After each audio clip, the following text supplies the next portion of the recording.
How's it going, ladies and persons? I'm Bobby Sixkilla and welcome back to the Divine Deception. We've got 2 chapters left, I believe. I mean, we're still assuming that because we never actually finished any of the stories yet. But I assume we have 2 chapters left here for the killer murders. Murder guy, killed guy thing, murder guy, man, do. Words. And we do have the key for this one, but we don't have a key to progress any of the others. So let's jump into Act 6, I guess. And hopefully it doesn't have a big green key, and if it does, it gives us a green key and we can get further in the other story. We shall see. That's enough ranting for now. See, I can't put my words together. This is why other people need to write them for me. Because I can read, but I'm not very good at forming coherent sentences. The hidden ace. God damn it. God damn it. I walked down the Panthea streets with unparalleled rage. Well, unparalleled may have been putting it too strongly. I felt quite angry at various points in my life, but still this was a strong contender for my frustration. On that roof I dedicated myself to a cause. With a righteous fury I made my intentions perfectly clear. 5 targets, 6 bullets. I'd clean up my mistakes. I'd clear the record. It was as simple as that. It was supposed to be as simple as that. And yet, damn it, I kicked a discarded can lying around on the sidewalk. This is a particularly bad part of Panthea, less populated. That was better for me. I didn't want my walk interrupted. If I ran into trouble, I wouldn't care. At this point, if I was going to get mugged or something, I might just whip out my pistol and fire 2 slugs into my assailant's stomach. That was how checked out I was. Not a 1. 5 targets. I've been unable to seal the deal, hell, even get close to touching any of them. All for completely different reasons. And the other day, it was the most embarrassing incident of them all. Well, shame on me, I guess. That's what I deserve for putting my fate so blindly in another's hands. This was my quest for redemption. Obviously, it wouldn't work unless I was the one carrying the search out. What was I thinking heading there? But I mean, what was I supposed to do? At that point, I'd already searched and failed. I was running out of options. So when I was gifted such confident-sounding information regarding one of my targets, what exactly was I supposed to do? I had to take the chance. I'd made preparations, got to the scene early, subtly knocked out nearby cameras, prepared an escape. I know keeping myself hidden wasn't the top of my priority, but still, I couldn't afford to be captured at this point. Not until I'd finished this. The meeting would be late, but not in the middle of the night. The chance for witnesses were very much present, and I wasn't willing to just dispose of anyone who saw something they shouldn't have. So that an escape route was critical. I also put on a disguise when I arrived at the ambush post. Nothing flashy. The city had a thing for flashiness. Apparently, one to add hotshot went so far as making this whole custom mask with a voice modulator and everything. Flair with no substance. I didn't respect that 1 inch. Jobs of this nature are not to be celebrated, they're to be carried out. No, I simply would put on a maroon ski mask, gloves and boots, and call it a day. That would likely suffice. I still remember the thoughts that went through my head as I crouched there holding my breath. Back when I still naively believed that things were legit. The anxiousness that tickled the pit of my stomach. Unfortunately, I'd resigned myself to giving up on the ideal of killing all the targets in a single action.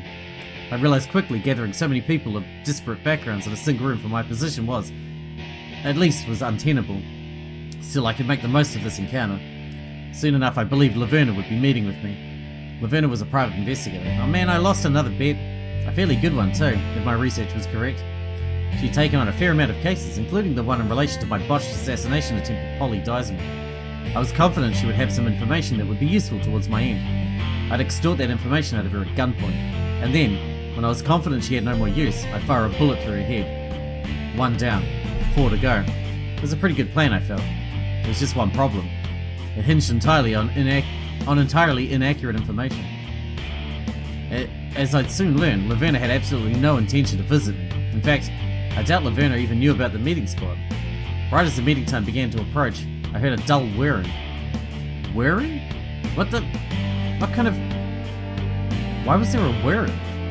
And hold on. Why was it coming from so high? I needed to answer those questions quickly, because the whirring was getting closer. And closer. After a moment I realized what it had to be. A drone? It made no sense. It baffled the mind. It felt borderline sci-fi. The only thing I could think of that would make a sound like that in a location like that would be a drone. Some sort of flying drone was entering the meeting area. Was it the killer variety? Was it attached to something? Luckily I was hiding behind a dumpster, but that wouldn't buy me long. I reached inside my coat pocket. I almost felt like laughing to myself.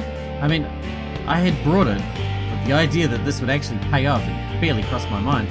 Just another reminder to always come prepared for the worst 5 scenarios. At least I had learned one useful lesson from Odin. One more than I cared to admit. I didn't have time to look back. Instead I threw out the hand mirror I'd stuffed in my inner coat pocket, out from behind the dumpster toward the nearby gate. From its reflective surface, I got a decent look at what I was up against. Sure enough, it was a small helicopter drone with a clear camera approaching. Luckily it didn't look super sophisticated or dangerous, but I didn't have much time to give it a good look. I used the mirror and the noise to approximate the location of the drone. I pulled out my pistol, and in an instant I jumped out from behind my hiding spot. I fired 2 bullets at the drone and prayed. To my delight, the shot struck true, and the drone fell to the floor. Good. However, I couldn't be content yet. Far from it. I couldn't imagine sending a drone my way was the full extent of the plan. If anything, it was the opening barrage. I considered abandoning my escape route. What if it was compromised? It was compromised ahead of time. Maybe I should have shot off the lock of the fence behind me and run that way. But no, that was dumb. It was far more likely that whoever set this up accounted for me fleeing the opposite direction than it was that they anticipated my escape route. So I ran out and to the left, and then up, another right. Mind blank, only focused on escape. Before I knew it, I was a fair distance from the scene, in an abandoned attic. And then, I just hid. For over an hour, I ducked behind a spare box and hid. In my experience, people were far more likely to assume you immediately tried to make a getaway. They never expect someone to hide out so close to the scene they started at. So I hid for a while. After hearing nothing eventful, I reluctantly got up, and then quite cautiously I made my way back to the scene of the crime. Scene of the intended ambush, to be more accurate. My path back was quite slow and deliberate, careful to be sure I wasn't being watched or walking into a trap. Eventually, though, I ascertained that there was, in fact, nobody waiting for me. I walked back into the alley, and to my slight surprise, nobody had bothered to take the drone back. This caused me to reassess how big a threat I was actually dealing with. That reassessment continued as I looked over the drone. This wasn't elite tech. This is commercial trash. As far as I could tell, the drone had been piloted down this alleyway. It was the type you could order from an electronics store. A bit pricey, sure, but far from exclusive. It didn't even come equipped with many notable features. A few cameras, for one. That you actually see where you're driving it. A speaker as well, with a microphone presumably coming with the controller. And other than that, nothing. No guns, no turrets, no bomb. It was unimpressive, unthreatening.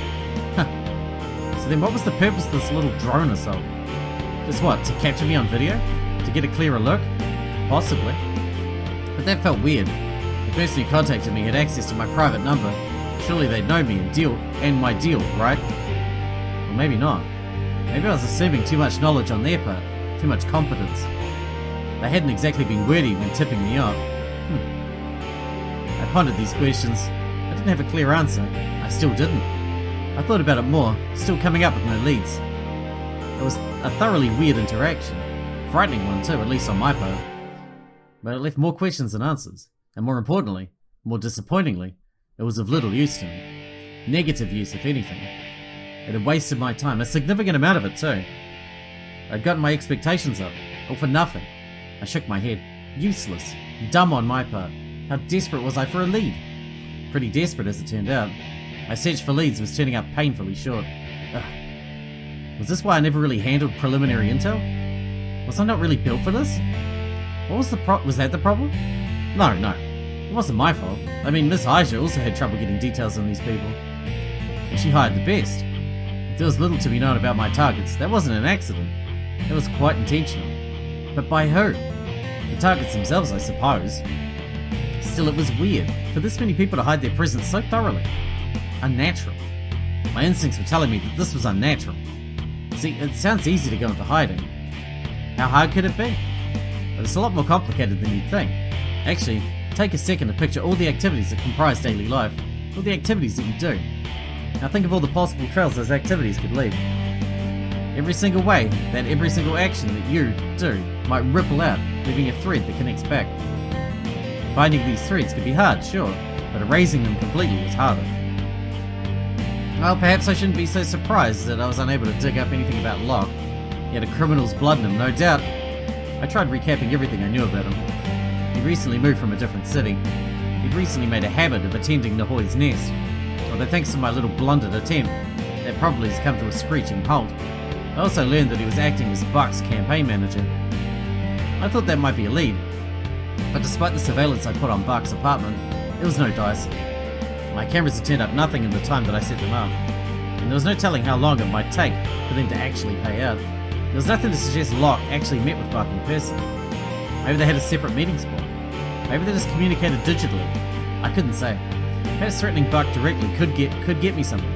But then Buck was Aja's campaign rival. There were pictures of me. No, going directly after Buck was a line I couldn't cross. Shouldn't cross. But in the absence of the Buck lead, I was completely without a direction in my search for the elusive Locke. It was like he didn't exist outside of the context I'd seen him in. And that was likely the truth. See, there was one other piece of Locke information that I'd recently come into possession of. Something very demoralizing. After another call with a reluctant Aja, I learned that Locke had actually appeared before her in her office. So unbeknownst to Aja, I snuck back into her office when she was away. I combed the floor of the place thoroughly and found a hair that exactly matched the type that Locke had. Given the placement in the room against a faraway bookshelf, I was confident that this belonged to the person who blackmailed Aja. I sent the DNA sample away for testing through a third-party site, hoping that perhaps something would come of it. And something did. Turns out what I sent wasn't DNA, or at least not the way I thought. That hair was from a wig. That's right. The grainy photographs I had of Locke didn't even capture what he actually looked like. He was wearing a wig. With that in mind, who's to say what else might be a lie? Maybe he wore makeup. Maybe he had small stilts in his shoes. I couldn't know anything for certain about him. Not his age, not his gender, and certainly not his name. I mean, Locke. Yeah, I'd pinned that for bullshit from the start. The fact of the matter was, everything I knew about that guy was pure smoke. In truth, my target was a phantom, one with no connections. I really had three options for finding him. 1, I combed every inch of the city looking to find where he stayed. 2, I pressured Buck into giving up his link. Or 3, I somehow made Locke want to come out of hiding on his own. The third one seemed the most viable, but how? It was a brain teaser, one that hurt to think about. So let's not focus on Locke. Let's focus on someone else. Say Laverna. She should be much easier. She was a private investigator after all. She was out doing work. It was just a matter of hiring and then killing her, right? Well, that was my first plan. Got in contact with her through her website, and true at first it appeared to be a promising lead. She responded quite quickly, intrigued by the fake crime that I was offering to pay her to solve. I thought for certain I had her. She should be the easiest target. However, after I explained this crime in further detail, she rejected my offer. Called it boring. Not worth her time. Excuse me? That's not how private investigators worked. You don't accept or deny jobs based on how boring they might be. I felt like screaming, but okay. Persistence. I try again. I made an alternate email account, waited for a bit as to not seem suspicious, and sent her another offer. This crime should have been more to her tastes, and yet this time she rejected me in a single email. The nerve! I tried this process 3 more times, but no matter my story, she'd reject the offer in a single email. What was even happening? I tried to get in contact with her other clients to see if I could get more perspective. However, as I did some research, I stumbled into another shocking discovery. Most of the reviews on her website were fake. Seriously? There was one roadblock after another with this woman. Eventually I did actually hit a real review. Turns out she did do some legitimate work despite it all. However, after meeting with the old lady, it was clear she wasn't going to give me anything useful. I changed my tone. I tried looking into where this Laverna Smith lived. But despite my efforts at intelligence gathering, again I came up empty-handed. Perhaps this wasn't a total surprise. Detective work was a dangerous job. Setting up some precautions might have been warranted. Still, it presented a problem. There were basically only 2 days I could get to Laverna. 2 ways. Create, in one way or another, a crime scene that would actually convince Laverna to come out and investigate, or ambush her when she was on the way, or at or leaving an actual investigation. Unfortunately for the second option, it seems like most of her investigations these days were ones where police were involved. Not great ambush material. While she was far more public and attainable target than, say, Locke, she would be hard to get my hands on. Still, this is at least easier than my third target. Holly, my brother. At one point I'd grapple with the morality of killing him, but I was over that. I was under no delusions about Polly's true nature. He was as much of a snake as all of Odin's children. He just hid his fangs better than Art or me. Honestly, the thought of killing Art had also crossed my mind. I mean, if we're removing loose ends, he certainly was one. However, he had some deal with Miss Aja. He provided support to her campaign. I had to reasonably assume that Miss Aisha wouldn't want Art dead, and so I couldn't touch him. But if Polly died, Art would have to make good on his deal with Miss Aisha. He'd be in her debt, so Polly was on the hit list. And if I had to just kill him? It wouldn't be much of a problem. The issue was killing him and getting away with it. Polly seemed to be making a deliberate point of staying either in places I couldn't reach, or places with multiple people. He was far from a businessman, and yet he was working extra hours on the restricted floor in the Olimpo main building. He was spending his nights with other people. Spending nights with other people in fortified places, not to mention. I think he had a bag of various security devices he brought from place to place. And most importantly, he wasn't staying with one person for too long. He was frequently on the move, which made tracking him down a pain, and planning an assault an even bigger one. If I wanted to kill him, he might have been the easiest target. To make a clean getaway? It would be tricky. There were basically 3 tacks towards murdering Polly. I could try attacking him at night. However, since he moved so frequently, I probably wouldn't have time to prepare or do the required surveillance. I knew he was setting up multiple layers of security everywhere he stayed, and Polly was deceptively clever. If I went in blind, the odds I could stumble upon a trap of his were quite high. He had bodyguards before. It was a dangerous prospect. The second tack would be to attack him at day. However, as I mentioned, he spent most of the day in Olimpo's restricted floor. Just getting there would be a struggle. And getting out? No, an assault on the Olimpo building was a suicide mission. I could only target Polly this way if he was the last of my victims. Kill the other 4, then we could talk. Until then, this option was out. The final attack was a miscellaneous other category. Polly was unpredictable and not always logical. There was a chance an opportunity would present itself when he wouldn't be under heavy surveillance of some type, like when he's out on the piss. If that odd opportunity came about, then I'd be sure to jump in and take advantage of it. The only problem was, I had no concrete ideas about how to create such an opportunity. 3 targets down, and all presented significant problems in assassination, which brought us to Polly's bodyguards. Let's start with a slightly more tangible force, Krish. According to police reports, there was only 1 bodyguard, but there were 2, and I got a decent look at both. Krish was apparently a known figure in Panthea. A lot of people could speak to their character. Good kid, was the common sentiment, which led me to a question. Should Krish be on the list of targets? Of course, they had to be. They'd see me in action. They'd stop me from doing what needed to be done. They were a bullet. Surely. Getting to Krish should have been easy. They were an extremely known quantity in the city. I could get a ton of info on them, and they weren't particularly powerful. So then, what was the issue? The issue was Krish was missing. Yeah, apparently they'd pissed off the duets some time back. Nice going, Krish. Way to make it harder on both of us. Since then, Krish had been in hiding. The duets were unable to locate them. So where could they be? I actually had an answer to that. At least I knew where they were up until recently. They were acting as bodyguards to Polly. Then just narc on them to the duets, and they'll deal with it. I have no idea how that arrangement happened, but that was probably intentional on Polly's part. Clever of him, I had to admit. Untraceable bodyguards are hard to predict. Anyways, somehow with Krish on the run from the duets, they wound up under the protection of my brother. Then I came and burned down Polly's house. With that in mind, I could make a decent guess where Krish was now. They must be hiding out somewhere courtesy of Polly. Only fair. Krish had held up their end of the bargain, so Polly was shielding them from the duets. Only inadvertently, he was also shielding them from me. This raised issues. The duets were even more prolific at getting information than me. Anyone with ears to the ground knew about the duet information network. Getting around them was a bigger hassle than getting around the police, and that's discounting Ariane's influence on things. Part of the duet's whole shtick was that they had a monopoly on Panthean crime. Obviously, they didn't like the thought of some no-name assassin not working on their dime, so I had to be careful as to not be detected by them. And I had managed it, but it was hard. So if the duets hadn't found Krish, I had to assume that Polly was doing a decent job at keeping them under wraps. Still, normally I could work around this. Krish must be close to people. I just had to get creative with the use of leverage. Take their father. If I held him hostage, surely this would get Krish out of his shell. I could think of plenty of tricks like this. There was one major issue roadblocking them all. I had no assurance that Krish would actually hear about any of this. If Polly was smart, he would have told Krish something like, "I'll handle everything on my end, all you need to do is stay hidden and stay silent. When the duet problem is handled, you can leave.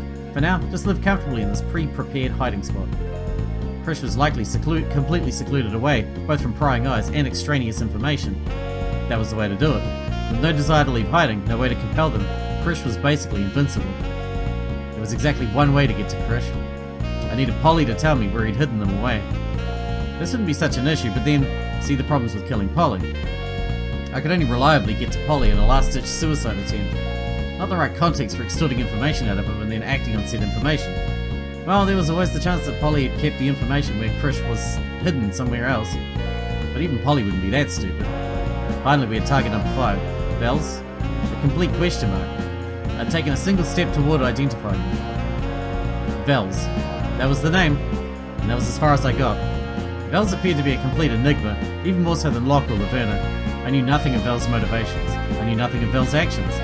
I did know that Vels had arm tattoos of lightning, and I did know that Vels was seen every now and then with Krish. That was about it. And even that last piece of information, it wasn't even a frequent occurrence. The people I interviewed said that they barely knew Vels. But what was Vels' deal? And this whole thing, this is the biggest question mark presented to me. I should know more about Vels, right? And how... I shook my head. If I knew nothing about Vels, then plotting this bullet was very difficult. As far as I saw it, I had one useful fact that might be converted into a tactic. If Vels was seen hanging out with Krish, then perhaps it could be intuited that if Krish was put in harm's way, Vels might make an appearance. It was an iffy bet, but it was the best one I had. One problem. To try and get Vels to come out, I needed to put Krish in danger. And to put Krish in danger, I needed to extort that out of Polly. And currently I didn't know a way to get to Polly that wasn't either extremely risky or a guaranteed suicide mission. That's not even mentioning how I was going to get Laverna out to play. And Locke. Locke was barely less of a phantom than Vels. God, fuck. Where did that leave me? Utterly directionless. It was so annoying. I could see the direction I needed to move toward, but I couldn't figure out how to move that way. It's like a really complicated puzzle. The objective is clear, but it feels as if I've exhausted every available method and come back with nothing to show for myself. Except with the puzzle, you're theoretically assured that there is an actual solution out there, somewhere. That some combination of moves would bring you the answer you sought, but this? No such thing. It was a scary idea. Conventional wisdom says anything you put your mind to you can accomplish. But really, how accurate is that? You'd think if that was true, a lot more would get accomplished. Seems like an awful lot of people have their mind set to things and have absolutely nothing to show for themselves. Was it ever possible for me to succeed Odin? Surpass art? Was there any combination of events that would have allowed that to happen? I mean, yeah, physically speaking, there's probably some set of choices on my part that could lead to that outcome. But could me with my personality, my disposition, ever plausibly reach that set of choices? The more I thought about it, the more dejected I got. Everything was possible for the best of us. Maybe. But categorically speaking, not everybody can be the best. That's what the best entails. Better than most people. And if you're not the best, what is possible starts to shrink rapidly. Okay then, just become the best. Simple, right? I didn't know anymore if that was simple. Odin certainly seemed to think it was. But then, from what I can tell, humans can only reasonably control a few things. Our will and what we do with it. That's useful, sure, but only so far. To think about it in another light, will in itself isn't inherently useful. It's like, you could be put in a concrete cell and be given a spoon to break your way out. Theoretically, if you wanted to, you could eventually break out and cell using that spoon. In the real world though, you'd likely starve before you made a dent. Similarly, you might have the will to become the best, but for most people that just wouldn't happen. It was unfair, and that was bad. And it was inevitable, maybe. At least it seemed pretty inevitable as far as I could tell. Though this whole thing was too high-minded for me. But that wasn't inevitable. What wasn't inevitable was how many people didn't understand this. I mean, I sure hadn't until very recently. I'd always viewed things as Odin had taught me to, as much as I hated to admit it. But like most things stemming from Odin, the best way of thinking was toxic. My past way of thinking was toxic. I always thought that my failures were my fault. Was that right? Maybe. Sometimes it definitely was. Like that drone ambush? Totally reasonable for me to have not fallen for that shit. Yet I was also failing to find my targets in a reasonable time frame. Was it possible to find them? To come up with a solution? Well, maybe. I hate to think so, since they all existed in the city somewhere. And yet the more I thought about it, the more unreasonable it felt to actually expect me to have killed them all by now. So then, this is all too high level for me. I wasn't good at this type of thinking, I never have been. Regardless of all that, the fact was, I still needed to find the 5 targets. That was how I made it that was how I proved my worth. I had to find them, and my inability to do so was frustrating to no end.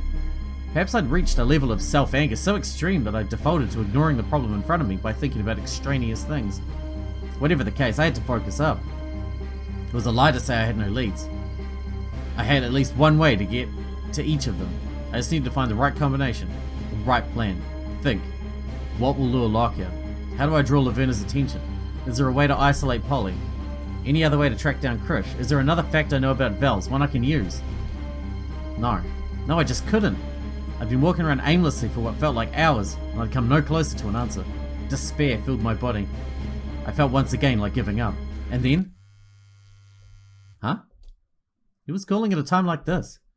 I took the phone out of my pocket. Oh. This arsehole? The number wasn't identified by my phone. It was identified by me. This is the arsehole that gave me the tip. Who launched the drone at me. They somehow got my number and contacted me before. Now they were doing it again. What was this for? Just to taunt me? I wanted to just hang up.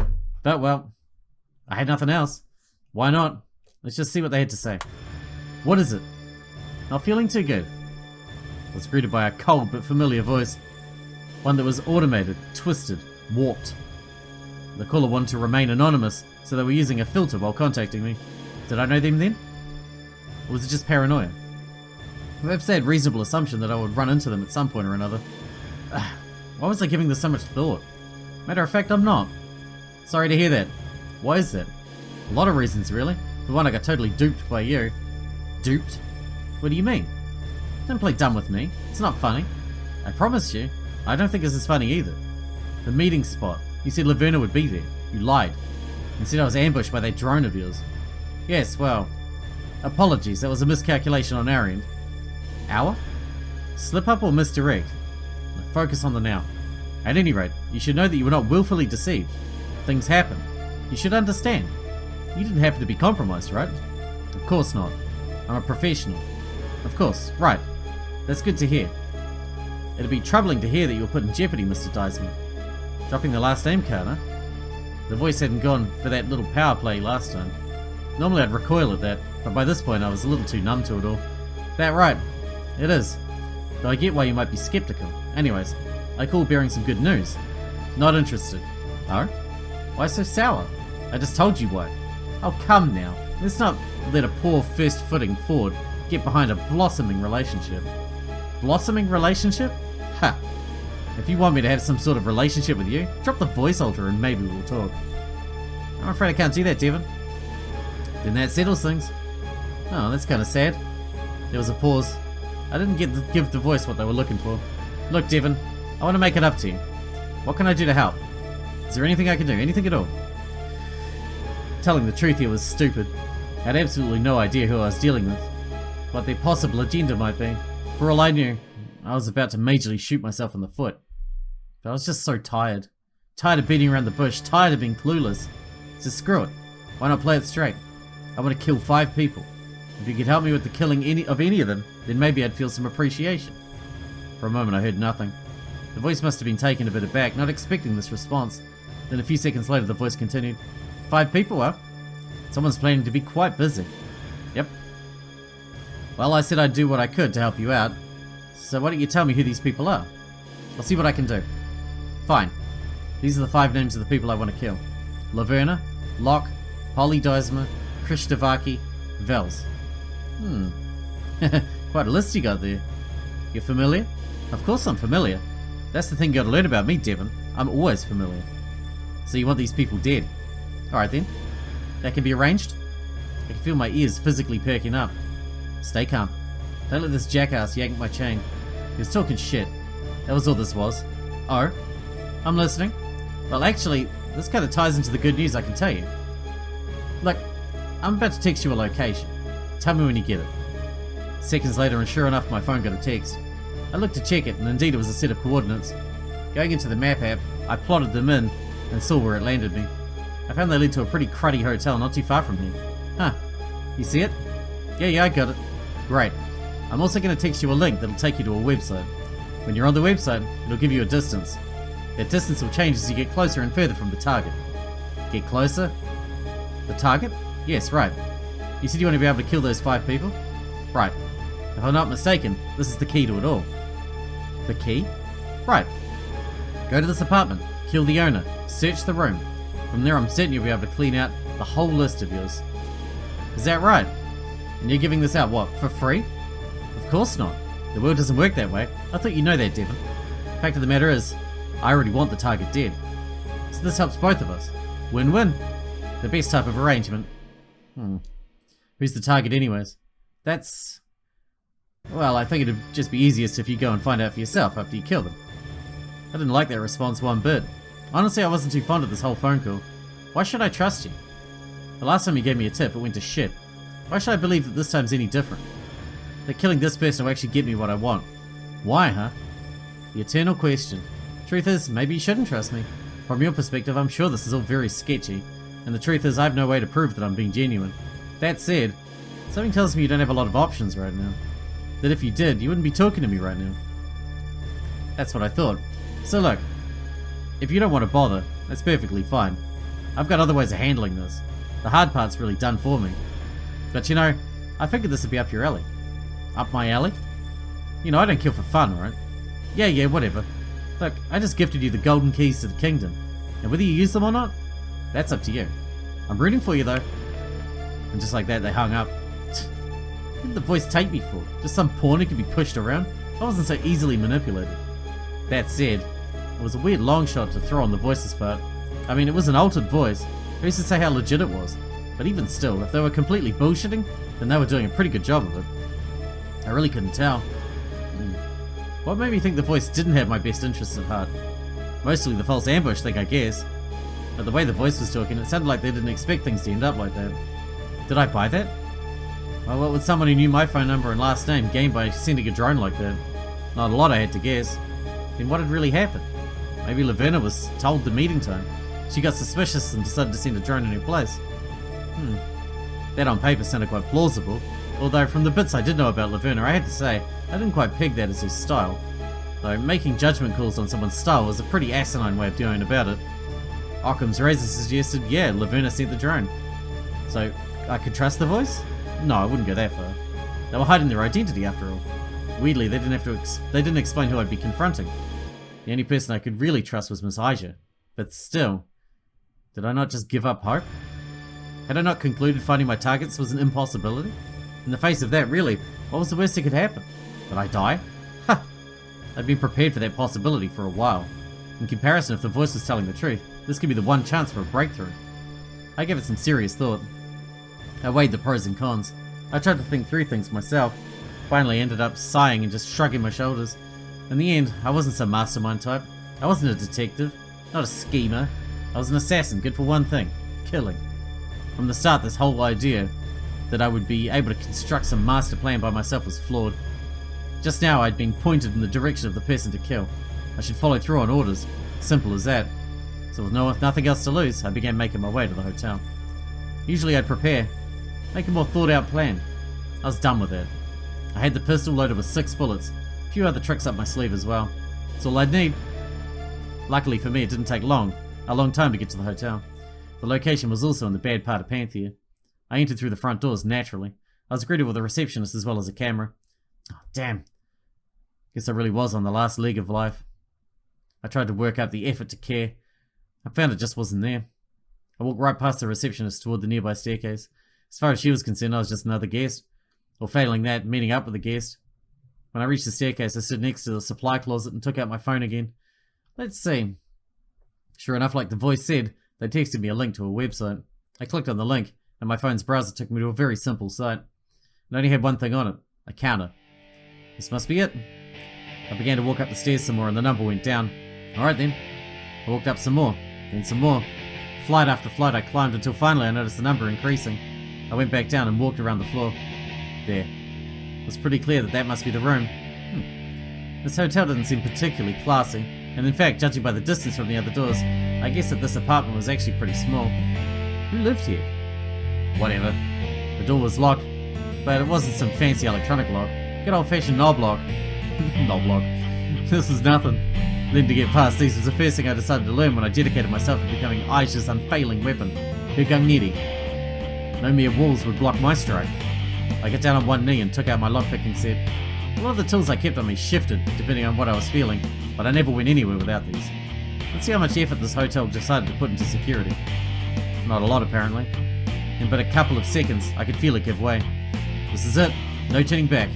Opening this door would be a threshold of sorts. It was a thoroughly irrational feeling, and I felt it strongly nonetheless. That somehow my decision, whether to open this door or not, would fundamentally shape how my life plays out.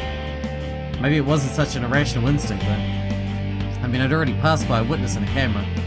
I was entering with an intent to kill. If I finished through with the hit, almost certainly I'd be eventually caught and arrested, so obviously this was a decision. But no, that wasn't the reason. It was something else. Whatever. I opened the door. Nothing would stop me at this point. Slowly I stepped foot into the apartment. It was dark with the main lights not yet turned on.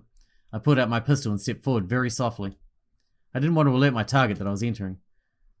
They know I was there when they saw me holding a pistol to their skull. Inside the room, there was a closed door to the left. In front of me, there was a bit of a hallway which led to the main area of the room. And to the right, there was a closet, doors opened. I took a few more steps into the apartment, closing the door behind me. As I did this, the contents of the closet caught my eye. Huh. It was filled with all sorts of different clothing. There was no common aesthetic to this wardrobe. I just couldn't get any feel for the person's personality by looking at this. Not like I knew a lot about fashion. Besides the outfits, I also saw a bunch of makeup, tubs of foundation, meant for darkening or lightening your skin tone, contact lenses as well, and on the floor were a couple of closed boxes. The voice said if I explored the apartment I'd find leads for my targets, but that was after the job. Something far more important came first. I took a few more steps down the hallway, into the room proper, pistol at the ready.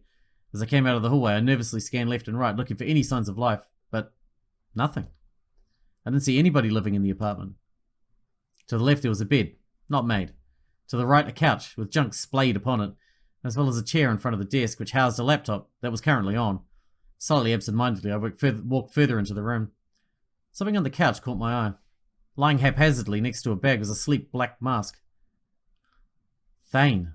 One I recognised as belonging to the shadow of Panthea. Thane. Was it a replica? Or was this? No, forget that. What interested me more was what was open on the laptop. The side of the laptop had some sort of USB plugged into it. However, currently on the computer was some social media website. Kamapa? I'd heard of it, yeah. I briefly clocked the computer's owner account.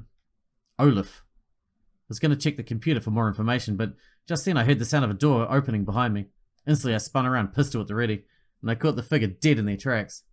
Exiting from the door I passed by, which I now guessed was probably a restroom, was a figure. Instantly I thought I recognized them. The pants they were wearing was unmistakably the type I'd seen Locke wearing. But then, why were the figure's eyes silver? Silver just like Laverna's were in the picture I had of her. Then I noticed a detail I should have noticed instantly. The figure's arms were encircled with lightning tattoos. With a jolt, I'd held the pistol up high, aimed straight at the figure's head. My hands shook. My finger was right against the trigger. Who are you? I can explain. What the fuck? Is it Laverna and Vels and Thane and all at once? Are they all the same person? You know, I actually think I'll stay quiet on this one. Just one little thing to resolve. The bet. The text of the bet mentioned Devon gathering 5 individuals. I don't think that's going to happen. Sorry, you're lost. But don't worry about it too much. You're up against something that cleverer people have lost to.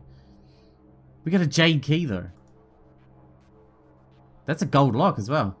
That means we can actually continue Mercury's story in the next one. Ooh, I'm excited for that. We can finish up Mercury's story, and hopefully that'll give us a gold key. We can finish that one, or a silver key for whatever. Progress. Hope you guys enjoyed it. Thanks for watching. Thanks for hanging out with me, and I'll see you in the next one.